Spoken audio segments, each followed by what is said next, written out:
بسم الله الرحمن الرحيم الحمد لله رب العالمين والصلاة والسلام على رسول الله وعلى آله وصحبه وسلم تسليما كثيرا. Nous sommes au premier jour du mois de Ramadan.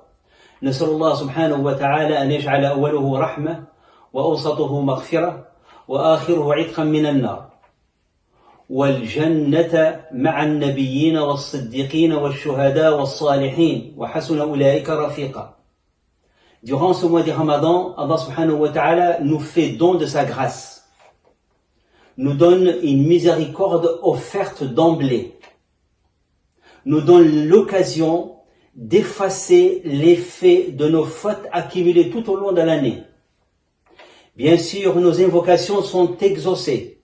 وَإِذَا سَأَلَكَ عِبَادِي عَنِّي فَإِنِّي قَرِيبٌ أُجِيبُ دَعْوَةَ الدَّاعِ إِذَا دَعَانِ. Ce verset où Dieu nous dit « Je suis à l'écoute, je réponds à vos invocations » a été révélé avec les versets du jeûne. Comment rater cette occasion? Étienne Dinet, le célèbre peintre français de confession musulmane, a fait un très beau tableau sur le début du mois du Ramadan.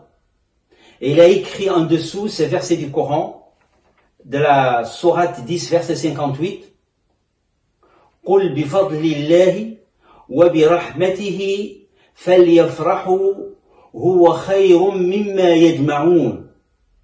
Dit, la miséricorde et la grâce de Dieu est meilleure de toutes les formes d'accumulation. La joie que nous procure cette proximité avec Dieu. Comment rater cette occasion? Le prophète alayhi salatu wa salam nous dit « Ash-shaqi man hurima fihi rahmatallah » Le malheureux, c'est celui qui ne profite pas de cette occasion donnée, cette miséricorde offerte gratuitement. Et Jibril de dire « Man hurima ash-shaqi man adraka Ramadan wa lam yughfar lah » Et le prophète de dire « Amin » Le malheureux, c'est celui qui rate cette occasion de revenir vers Dieu, de se repentir. Eh bien, on va consacrer toute cette parole spirituelle tous les vendredis à comment réussir son jeûne. Commencez d'abord par savoir pourquoi jeûner, par la croyance. Pourquoi je jeûne? Parce que la qualité de toute pratique et du jeûne, c'est de savoir pourquoi je jeûne. Comment atteindre cette finalité fixée par Dieu? لعلكم تتقون يا أيها الذين آمنوا كتب عليكم الصيام كما كتب على الذين من قبلكم لعلكم تتقون. التقوى هنا c'est vivre en présence de Dieu. Parce que c'est la croyance qui donne un sens. Il ne faut pas jeûner tout simplement par suivisme ou par culture. On jeûne parce que nous avons la conviction que Dieu nous l'a prescrit et Dieu ne demande que le bien. Eh bien, la raison est la suivante. C'est que, comme vous le savez, l'homme est esprit et corps. On a déjà parlé de la théorie de l'âme chez Shertar Kobo. À l'origine, l'esprit vient de Dieu. Ce souffle, un souffle d'acte. Mais dès qu'il est porté par le corps, il subit son impact. Il devient âme. L'esprit se transforme en une âme nefs. Elle subit l'effet du corps, l'effet de la culture, elle oublie. Elle s'éloigne de ses origines célestes. C'est pour cela que le Coran s'est défini comme un dhikr, un rappel.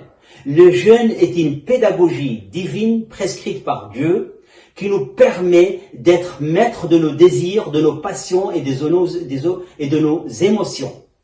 Quand le désir devient excessif, quand l'émotion devient négative, elle nous perturbe, elle perturbe notre environnement, elle impacte sur l'âme, elle devient nefs marida, une âme malade.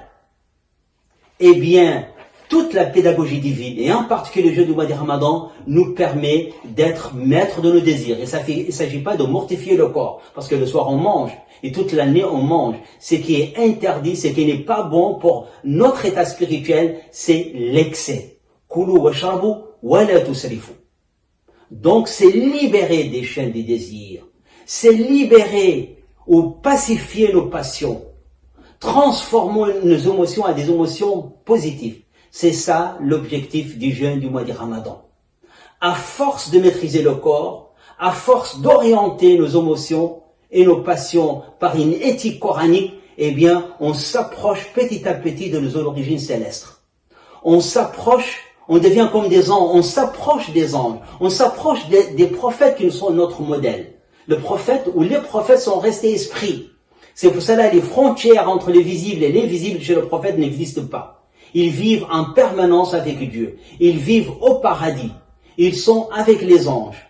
Donc on s'approche un peu de cet état prophétique et de cet état angélique. Voilà à peu près la philosophie du jeûne. Donc on ne peut pas vivre un bon ramadan et un bon jeûne sans avoir cette vision claire et cet objectif qu'il faut fixer. Comment s'approcher de nos origines célestes. Et comme nous dit Ibn Ata'illah, كيف ترحل إلى الله وأنت مكبل بشهواتك أم كيف تطمع أن تدخل حضرة الله ولم تتطهر من جنابة غفلاتك. Comment prétendre s'approcher de Dieu alors qu'on ne s'est pas libéré de nos désirs excessifs, si on n'a pas l'intention et la force et la volonté de se repentir? Comment rentrer, être en présence de Dieu tant qu'on n'est pas purifié des effets de notre faute? Donc il ne faut pas rater cette occasion. Il ne faut pas refuser la main tendue de Dieu, comme l'a fait le fils de Noé. Parce que nous vivons dans un monde de plus en plus trouble et troublé, de plus en plus agité. Plus que jamais, on a besoin de Dieu. Walhamdulillah, wassalatu wassalamu ala rasulillah.